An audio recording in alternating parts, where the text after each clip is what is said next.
शुरुआत गौरव मैं आपसे करता हूं क्योंकि जीत बीजेपी ने तीनों राज्यों में हासिल कर ली है, लेकिन अब जो कह रहे हैं कि इस वेब सीरीज का क्लाइमेक्स सीन है, जो आखिरी स्क्रिप्ट का सीन है, वो दिल्ली में लिखा जाना है।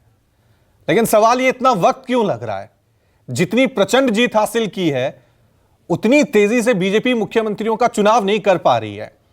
वजह क्या है इस इंतजार की और ये सस्पेंस कब खत्म होगा?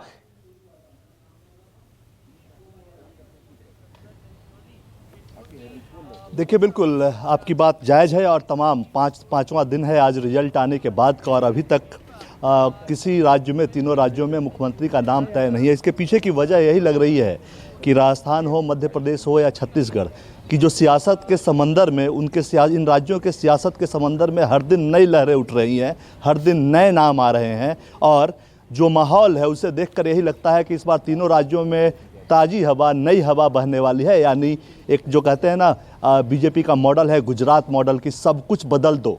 यानी तीनों राज्यों की जो टॉप लीडरशिप है उसको बदल दो, मंत्रिमंडल के ज़्यादा से ज़्यादा चेहरे बदल दो। तो यही स्थिति है कि कुछ बड़ा एक्सरसाइज हो रहा है। यानी कि अब अगर तीनों राज्यों में टॉप लीडरशिप को अगर बदलना है आपको, तो आपको बड़ी एक्सरसाइज करनी होगी, और उसी एक्सरसाइज में थोड़ा वक्त लगेगा, इसमें कोई दो राय नहीं है। लेकिन जहाँ तक कल टॉप लीडरशिप से बातचीत का सवाल है, ये बताया गया है कि आज देर शाम तक पर्यवेक्षकों का ऐलान कर दिया जाएगा। यानी कुल मिलाकर जो बैठक और मिलने का दौर था वो लगभग समाप्त सा हो चला है। कल आखिरी बैठक 1 घंटे 40 मिनट की वसुंधरा राजे के साथ बीजेपी के राष्ट्रीय अध्यक्ष जेपी नड्डा की हुई, और बताया गया कि पूरी तैयारी के साथ वसुंधरा राजे वहां पहुंची थी।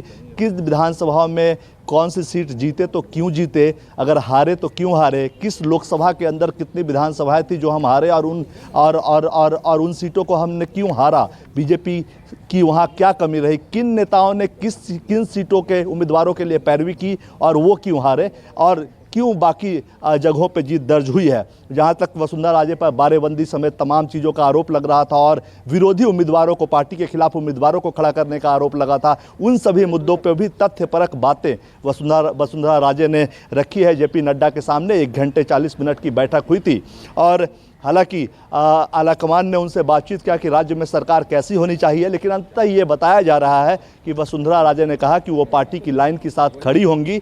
तमाम अपनी जो तथ्यपरक बातें थी वो रखने के बाद कि वो पार्टी की लाइन के साथ खड़ी होंगी, जो भी पार्टी फैसला लेगा वो उसको स्वीकार करेंगी। बाकी राज्यों में, छत्तीसगढ़ में कोई समस्या नहीं दिखती, जो भी नाम आएगा जाहिर तौर पर रमन सिंह बहुत ज़्यादा विद्रोह की भूमिका में नहीं होंगे, वो इसे तुरंत स्वीकार करेंगे। मध्य प्रदेश के मुख्यमंत्री शिवराज सिंह चौहान पहले ही कह चुके हैं कि मैं किसी पद की रेस में नहीं हूँ, मुख्यमंत्री पद की रेस में नहीं हूँ, आलाकमान पार्टी नेतृत्व जो कहेगा वो करेंगे। तो कुल मिलाकर जो सबसे ज़्यादा सियासत के समंदर में भूचाल था वो राजस्थान में था, और कल उसे शांत करने का प्रयास किया गया। वसुंधरा राजे से पार्टी ने उनकी भावना, उनका व्यू जो है वो समझा, और अंततः पार्टी को उन्होंने भरोसा दिलाया है कि जो केंद्रीय नेतृत्व फैसला लेगा उसको वो स्वीकार करेंगे। ऐसे में अब स्थितियां धीरे धीरे, 5 दिन हो गया, लेकिन अब स्थितियां धीरे धीरे साफ हो रही है, और आज देर शाम तक जब ऑब्जर्वर्स नियुक्त किए जाएंगे, पर्यवेक्षक नियुक्त किए जाएंगे और सभी राज्यों में जाएंगे, प्रधानमंत्री और बीजेपी आलाकमान के मन की बात जब वो